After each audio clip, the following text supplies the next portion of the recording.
into this place they may live. So I prophesied as he commanded me, and breath entered them. They came to life and stood up there with a vast army. Salamat po sa pagbasa ng salita ng Diyos.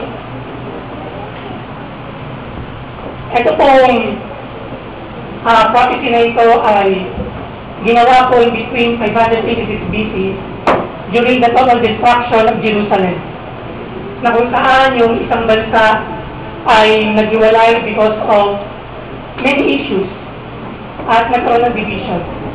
So, nagkaroon ng Northern Kingdom and Southern Kingdom. At yung Northern Kingdom, tinawag pong Israel, at yung Southern Kingdom ay tinawag na Jerusalem. Ngayon po, alam po ninyo, napakahirap sumunod sa isang utos kung labag sa ating kalooban. Tama po? Halimbawa po, kung ikaw niya tutulong, giniting ka ng iyong magulang, at inutusan ka bumili ng suka. Diba, parang ikaw ay nasa kalagitnaan ng iyong tulog, sarap na sarap ka, at bilang ibiginin ka para bumili ng suka, anong sagot mo? Ngayon, marami naman ako kapatid, dapat ako pa. O di kaya naman ay doon sa mga asawang babae na nagbubuntis, no? Na inutusan niya yung kanyang asawa na kumuha ng isang buko. At kumuha ng buko yung asawa dahil nga nabili siya at gusto niya ng buko. Nung nakita ng asawa ng misis yung buko, sinabi, saan mo kinuha to? Sabi ng mister, binili ko sa may palengke. Sabi ng asawa, ayoko sa palengke, gusto ko makita sa puno. So, minsan, di ko alam ba't lagi tayong pinapahirapan ng mga babae, no? Pero ganun pa man, oo nga, no? Pero ganun pa man, napakasarap. Kaya ito ay sumunod sa kalooban ng Panginoon.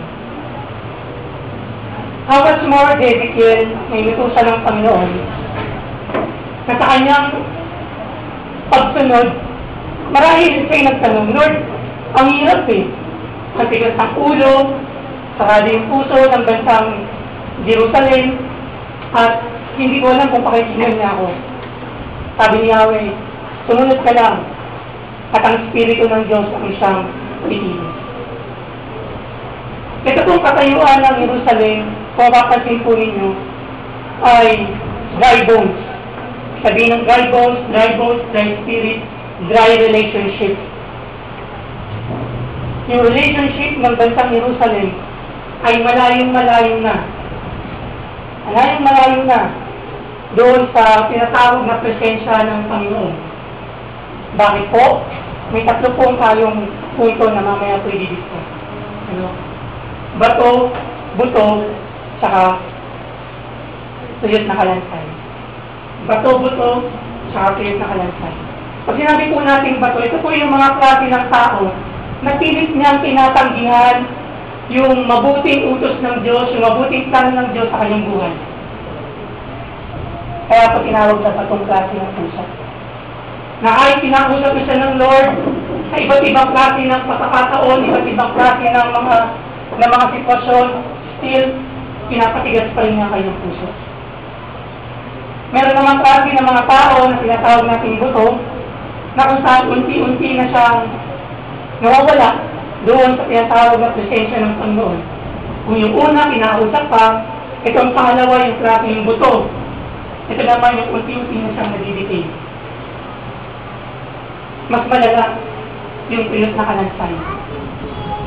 Yung pilot na kalansay, ito po yung tinatawag na buhay ka, humihinga ka, gumagalaw ka, pero yung relasyon mo sa Panginoon, wala. At yun po yung status ng Jerusalem during the time na nag-prophesy si Prophet Ezekiel. Ang layo ng relasyon ng isang bansa, ng piniling bansa ng Panginoon, para ng Diyos at gawin ko. Now, anong gustong iparating sa atin ng Lord? Sabi ko nga po, Lord, pwede bang i-violate ko yung homiletical rules? Not just to follow the homiletical standards, but to follow your spirit, to follow your will, not the will of men, but your will.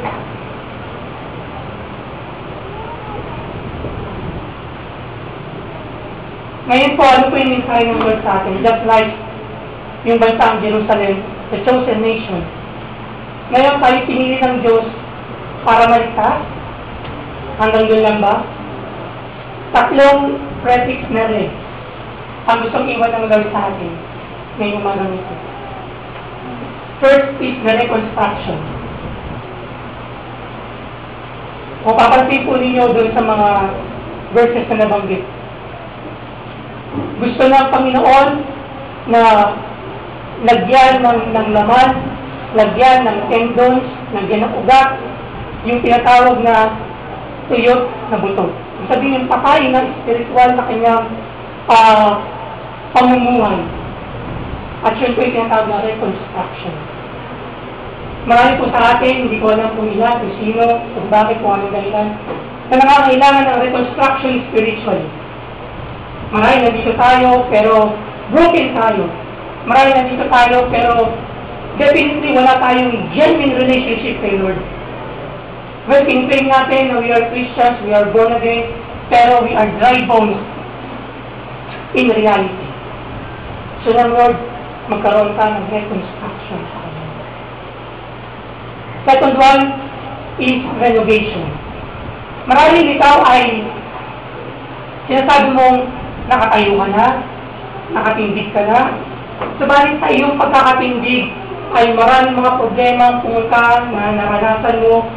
Marami yung bubong ng iyong pananampalataya ay tinangay ng malakas na hangin. Marami yung kisame ay minasnas ng anay, kinain ng anay. Marami yung hamba mo ay pilit na sinisira ng magnanakaw. Marami yung padlock mo o yung doorknob mo ay pilit ng kinakalaman. Sabi ng Lord, you need some renovation in your spiritual life. Hindi pwedeng maging mediocre ka lang. Hindi pwedeng sabihin mo, hanggang dito na lang ako.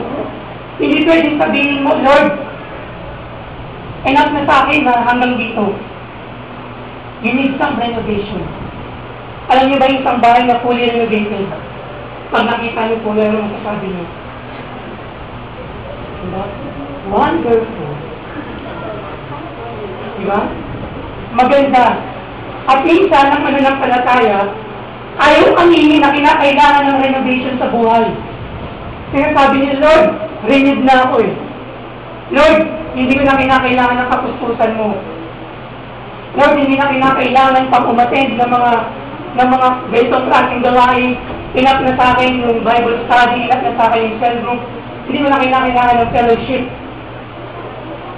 Well, kapag ganun na sinasabi mo, ikaw lang nangangailangan ng renovation. And finally, we need restoration.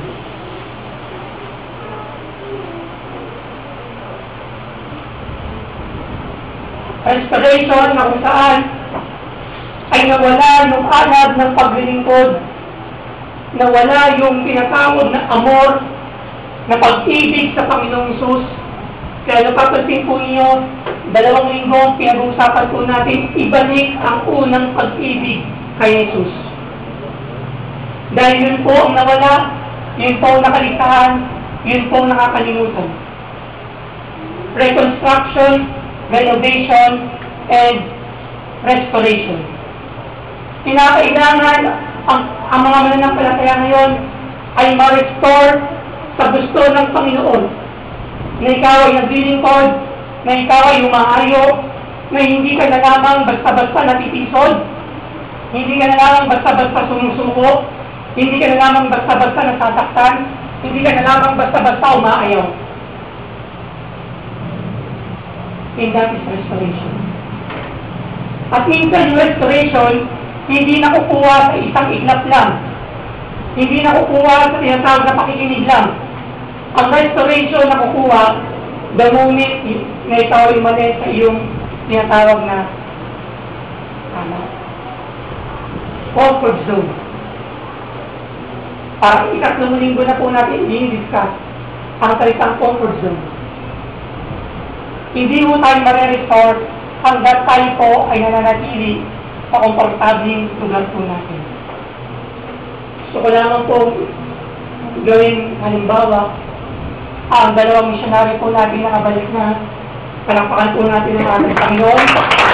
Nagawa ito ng dalawang kabataan na ginamit ng Lord.